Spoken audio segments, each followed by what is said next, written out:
तो last lecture तक हम लोग ने ये देख लिया था कि क्या गैस्ट्रिन एसिड पे क्या ल्यूमिनल फैक्टर्स, क्या नुल फैक्टर्स क्या इफेक्ट कर रहे हैं, और क्या इफेक्ट आ रहा है गैस्ट्रिक रिलीज में, कौन क्यों हो रहा है। गैस्ट्रिक जूस का कंटेंट देखा था, उसके बारे में सब कुछ देखा था। गैस्ट्रिक जूस का कंटेंट इम्पोर्टेंट है।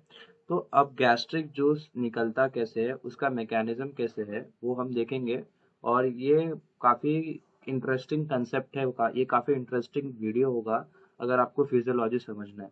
मैंने आपको स्टार्टिंग में ही कहा था कि हम फिजियोलॉजी हर लेवल पे पढ़ते हैं, तो ये एक बेहतरीन एग्जाम्पल है सेल लेवल पे पढ़ने का। ठीक है, तो आज हम जो सेल देखेंगे वो पैराइटल सेल देखेंगे कि पैराइटल सेल को कैसे क्या होता है, पैराइटल सेक्रेशन कैसे होती है, कैसे HCl बनता है। तो मेरा ये कहना है कि बॉडी में होमोस्टेसिस हर जगह मेंटेन करनी होती है, मेंटेनेंस ऑफ इंटरनल एनवायरनमेंट को मेंटेन रखना होता है। ठीक है, तो हम ऐसी सेक्रेशन कैसे, एक मैकेनिज्म लगाना पड़ेगा बॉडी में ताकि एसिडिटी क्रिएट हो सके स्टमक में।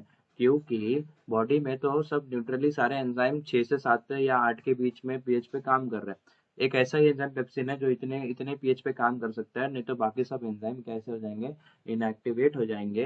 तो हमको एक ऐसा नया मैकेनिज्म जो HCl बना रहा है हमारी बॉडी में रखना है, तो उसको बनाने का कोई मैकेनिज्म तो होगा।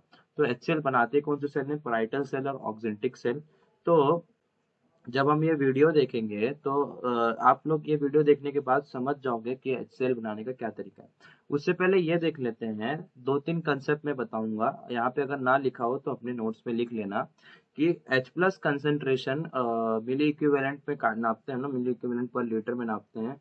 तो प्लाज्मा में H प्लस कंसेंट्रेशन बहुत कम है, गैस्ट्रिक जूस में 150 है। तो H प्लस कंसेंट्रेशन प्लाज्मा में 0.0004 इतना कम है, और गैस्ट्रिक जूस में बहुत ज़्यादा है। Cl माइनस कंसेंट्रेशन प्लाज्मा में ठीक ठाक है, और गैस्ट्रिक जूस का कंटेंट 150 है। और एक और कंसेप्ट बताता हूँ, इंट्रासेलुलर कटायन पोटेशियम है और एक्स्ट्रा सेलुलर कटायन सोडियम है। ये दो कंसेप्ट हमको याद रखने हैं, एक तो पोटेशियम का कंसेप्ट और एक तो सोडियम का। कि जो इंट्रासेलुलर में सबसे ज्यादा जो अबंडेंट कटायन है वो पोटेशियम है, और एक्स्ट्रा सेलुलर में सोडियम है।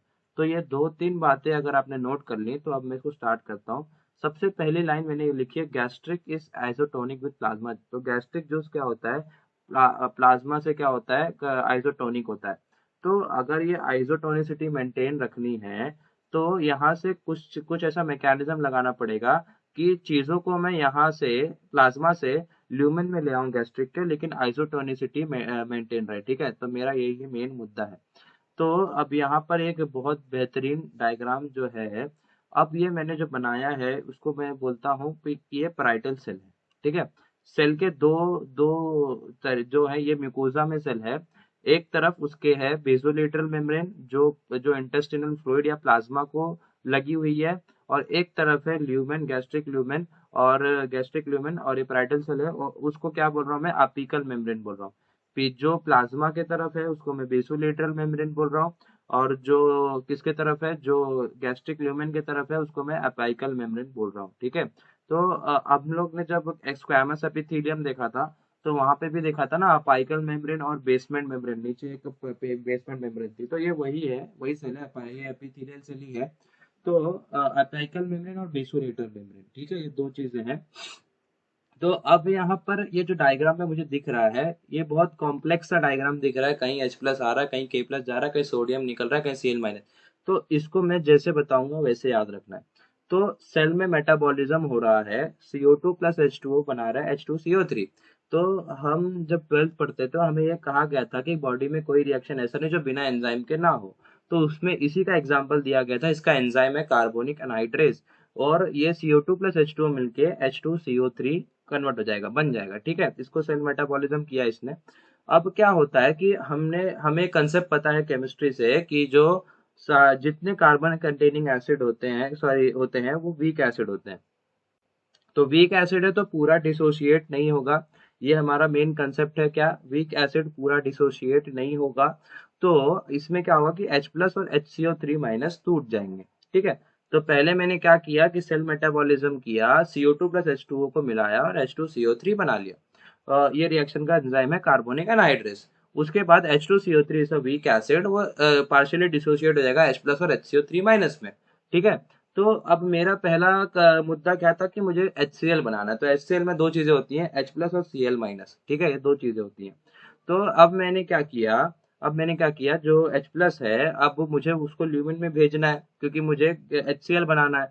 ब्राइटल सेल में रख के मैं H प्लस क्या करूंगा?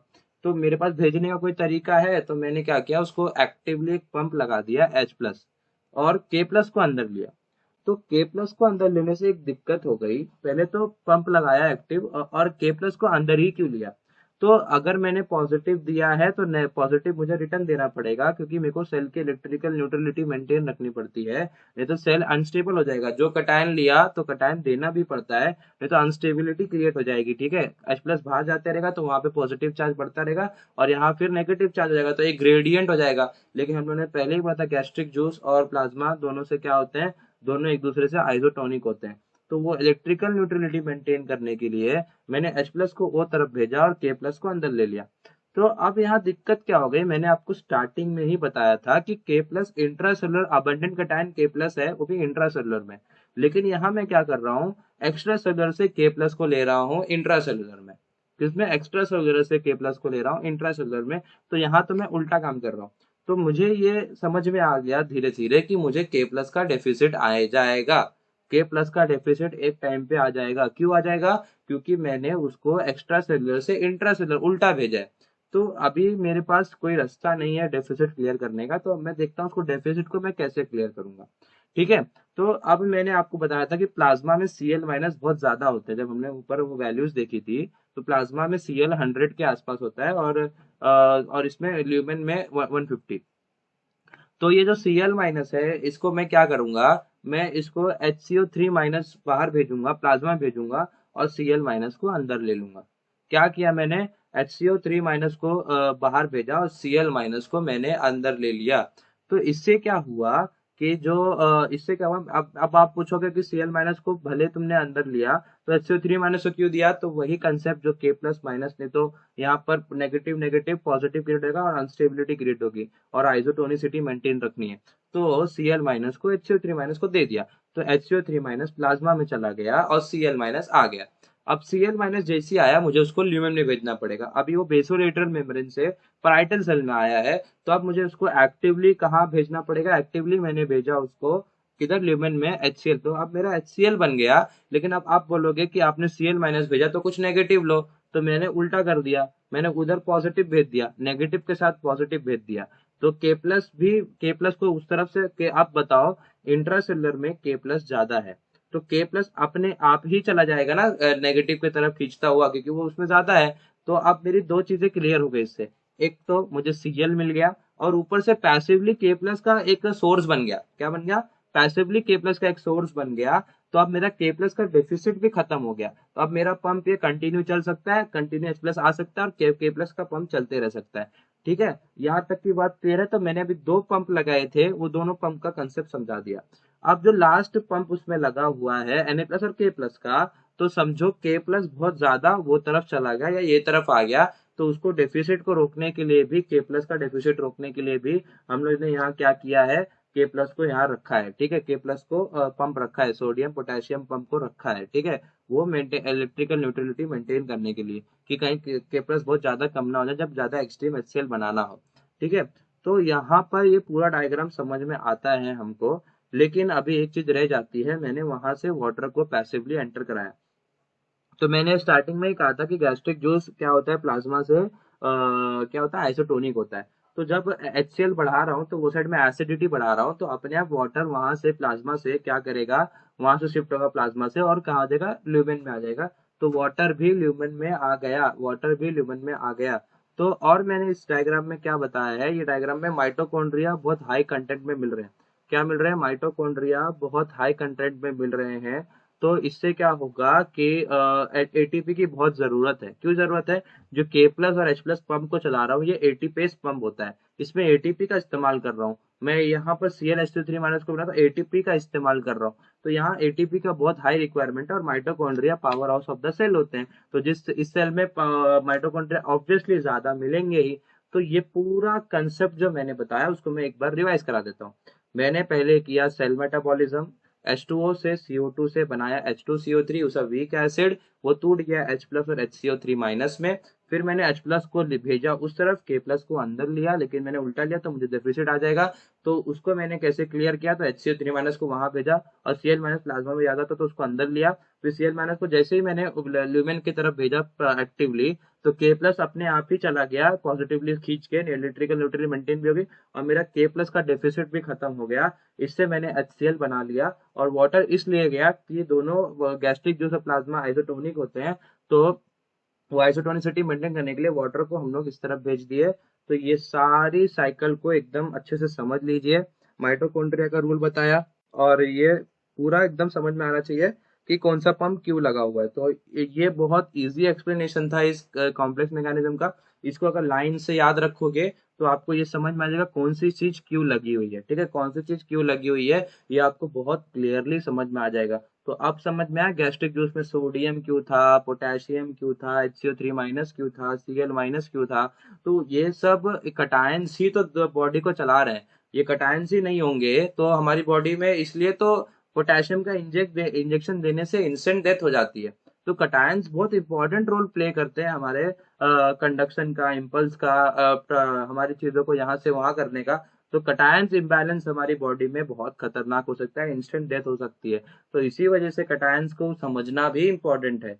भले से ये एग्जाम में ना पूछे या ना आए, लेकिन एज अ मैकेनिज्म हमको ये खाली एक मैकेनिज्म नहीं पढ़ना जो स्टोमक में हो रहा है, हमको सेम मैकेनिज्म इंटेस्टाइन में पढ़ना है, एंटेरोसाइट सेल में। हमको सेम ऐसे ही मैकेनिज्म एक पढ़ना है कि ब्लड में एक बार आरबीसी में भी देखते हैं हम लोग। फिर एक ऐसे ही जितने भी ग्लैंड्स है उनका मैकेनिज्म ऐसे ही होता है कि वहां पंप क्यों लगा है, तो वहां पे इलेक्ट्रिकल न्यूट्रलिटी देखनी है, वहां पर आइसोटोनिसिटी देखनी है। तो बहुत सारी चीजें मैटर करती हैं और इसी वजह से मैंने इस लेक्चर को रिकॉर्ड किया और इस कॉम्प्लेक्स चीज को आसान बना के समझाया कि कोई भी चीज ऐसे ही नहीं हो रही, उसके पीछे एक रीजन है। फिजियोलॉजी में कोई भी चीज डायरेक्टली फालतू नहीं होती, उसके पीछे कोई रीजन होता है, इसी वजह से वो हो रही है। कोई चीज रटने वाली नहीं है। जो चीज याद करने वाली है उसे आपको नोट्स में लिखना है और जो चीज समझने वाली है उसको समझना है। अब अगर मैं इसको समझ चुका हूं तो क्यों मैं इसका डायग्राम अपने बुक में बनाऊंगा। हाँ, रफली आप अपने रिवीजन के लिए बना सकते हो, लेकिन इसकी ड्राइंग करने की कोई जरूरत नहीं है। अगर एग्जाम में कभी ये क्वेश्चन आ गया तो मुझे मैकेनिज्म याद रहेगा और मैं उसको अटेम्प्ट करके आऊंगा। ठीक है। अगर एग्जाम में वैसे तो पूछ भी सकता है कि मैकेनिज्म ऑफ HCl सेक्रेशन क्या है, जल्दी बता दीजिए। तो बहुत सारे स्टूडेंट इस मैकेनिज्म को पढ़ते ही नहीं है और वो इसको मिस कर देते हैं। लेकिन मैकेनिज्म समझना बहुत इंपॉर्टेंट होता है किसी भी फील्ड में। तो ये मैकेनिज्म है, हम आगे बहुत सारे मैकेनिज्म देखेंगे, उसको भी ऐसे इजीली एक्सप्लेन करेंगे। तो उसके बाद थोड़ा पेक्युलरिटी देख लेते हैं इसमें होता क्या है कि H plus K plus ATPase और प्रोटॉन पंप लगाया मैंने। Electrical neutrality should be maintain when parietal cells stimulate the vesicle fuse with cell membrane and microvilli project into canalicus. The cell membrane is contact with gastric lumen is greatly increased and H plus and K plus begin. तो क्या होता है कि ये जब एक दूसरे से कांटेक्ट में रहते हैं तो समझो इसमें फूड नहीं, जब ये कांटेक्ट रिलीज होता है, मतलब कॉन्ट्रैक्ट गैस्ट्रिक ल्यूमेन का होता है एक दूसरे से, तो इसमें क्या होता है कि अब देखो वहां पे मैं एकदम आराम से रीड करता हूँ। The vesicle fuse with the cell membrane and microvilli project into canaliculus, so the cell membrane is contact with the gastric lumen. तो सेल मेम्ब्रेन किसकी cell membrane, plasma membrane, sorry parietal cell की cell membrane किससे contact में आ गई, gastric lumen is greatly increase. तो ये क्या होता है, जब सेल कॉन्ट्रैक्ट करती है तो इसका कांटेक्ट गैस्ट्रिक ल्यूमेन से बढ़ जाता है और फिर क्या होता है, अब इससे पता चला कि स्टोमक में क्या आ गया, फूड आ गया और H प्लस और K प्लस पंप स्टार्ट हो गया। तो ये काफी इंपॉर्टेंट कंसेप्ट था, इसको समझना बहुत इंपॉर्टेंट था। उसके बाद बना गैस्ट्रिक एसिड से। अब एक इससे एक कंसेप्ट बताता हूँ आपको जो लोगों को रटना पड़ जाता है, लेकिन आपने अब मैकेनिज्म कर लिया तो आपको समझ में आ जाएगा। देखो अब यहाँ पर जरा ध्यान से देखो, ऊपर चलते हैं। यहाँ पे ध्यान से देखो तो HCO3 माइनस किसमें रिलीज हो रहा है, प्लाज्मा में। तो इससे क्या होगा कि प्लाज्मा का बेसिक कंटेंट बढ़ेगा। क्या बढ़ेगा, बेसिक कंटेंट बढ़ेगा।